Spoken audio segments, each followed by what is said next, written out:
Hey guys, what's up? Welcome back to the channel. It's Cynicalex. And today I want to talk about Odin. Now you may be wondering before we discuss this Titan of Asgard why I'm not talking about the new characters in the new update.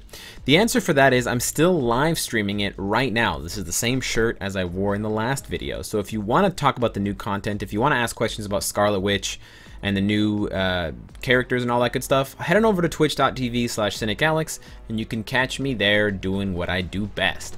Now, in the meantime, for any of you guys interested in this, I do want to discuss it because I think it's an important thing, especially now that we're seeing new content cropping up, now that we know there's going to be a second wave of mutants, potentially some more universal types, potentially a new universal hero. I do want to discuss this theory of why you should not be in any rush at all to get Odin. Now, while Odin is the #1 universal hero in the game, one of the top 5 or top 6 characters in the game besides the new characters, because I'm recording this before the update, so I actually don't know if any of them are better than him. While he is all of those things, he is a character that needs a lot of love to become very good. You know, he's not as useful as, let's say, Thanos or Dormammu at lower stars, at 3 stars or 4 stars. He doesn't have as much value there, so you do need to get him to 6 stars before you're going to see some of that value. He doesn't have a uniform yet, he doesn't revive, and although he is very powerful, he's essentially only the best universal hero when it comes to Extreme Alliance Battle, which is just one game mode. In addition to that, he's not even considered the best or even in the top 3 for PvP anymore. He may not even be in the top 5 for PvP rotations. So his value has dropped a little bit since his inception. He does still have a very powerful leadership, especially against the webbing, against Doctor Strange, against Jean Grey's freeze, but he has taken a hit. But more so than his value, the reason why I bring up not focusing on Odin and not prioritizing getting Odin is because I think it's a trap that a lot of new players fall into. And I think the trap is because the story mode looks like the primary game mode in the game. And while it is one of the primary game modes, and it is where you find out about the story of Marvel Future Fight, the story of Marvel Future Fight is not that important or integral to doing well.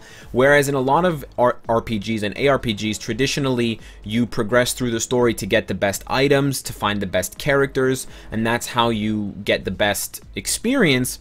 It's not the case in Marvel Future Fight. If you want the most gold, you want to do something like co-op or World Boss Invasion. If you want the most notoriety or success, you want to do something like PvP related, like Alliance Tournaments, Alliance Battle Extreme, which require something different.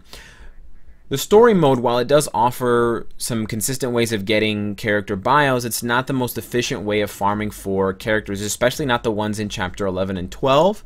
These stages are notoriously difficult, especially from 12.6 onward, and the rewards for getting up to 12.8 just don't match the amount of headache that I see a lot of players putting themselves through. And the reason why I've brought this topic up is because a lot of players come onto the live streams. I get tweets about this, I get messages about this on Instagram, on the Facebook channel or platform or whatever page you want to call it. How do I beat Chapter 12.8? Cynicalex, I have Doctor Strange and Sharon Rogers tier 2, but I can't beat Chapter 12.8. I can't beat the last mission. What do I need to do? What's the rotation? And there seems to be a heavy emphasis, despite the community not putting any emphasis on it, for finishing the story mode as fast as possible. Now it is likely that there are some people who just want to see that 100% completion, which you can't see because my face is covering it up. They just want to see that the story mode is done and finished, and that's kind of from a completionist's perspective. But in terms of the amount of effort you're going to have to put into getting the story mode done, you know, you're going to have to either spend 30 minutes clearing that mission with Loki, and you're going to have to play perfectly, or you're going to have to tier 2 someone like Sharon Rogers, someone like Doctor Strange, who has an entire epic quest dedicated to his development. It's a lot to invest just to get Odin at 1 star. It's not like you get a 6-star Odin for completing Chapter 12.8.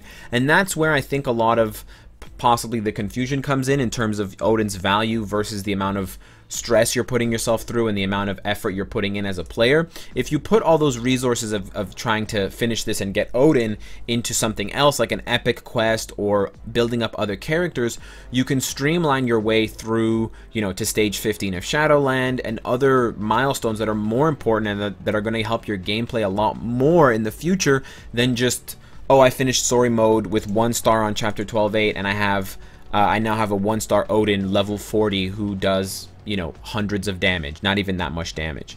So I really do want to bring this up, and I do want to further the point, as I've tried to do in the past when I look at things like, do you still need the Black Order?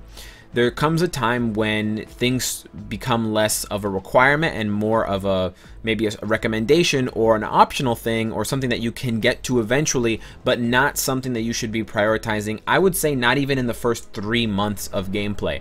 I think in the first 3 months of gameplay, trying to rush and prioritize one of the 2 epic quests will be far more rewarding to your gameplay, and also it'll just be more fun than just hammering your head against a wall trying to beat chapter 12.8.